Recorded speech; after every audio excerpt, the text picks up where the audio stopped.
Police ডায়েরিতে কী কী বিষয় উল্লেখ থাকে সেটিই আমরা আলোচনা করব।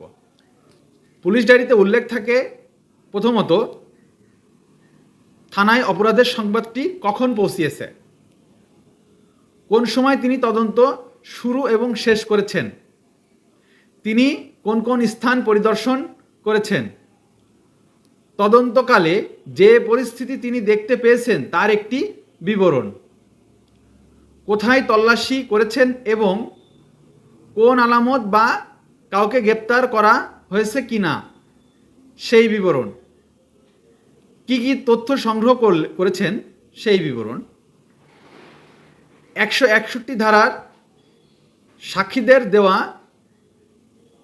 বক্তব্য লিখতে হবে। এই সকল বিষয়ই সাধারণত পুলিশ ডায়েরিতে থাকে।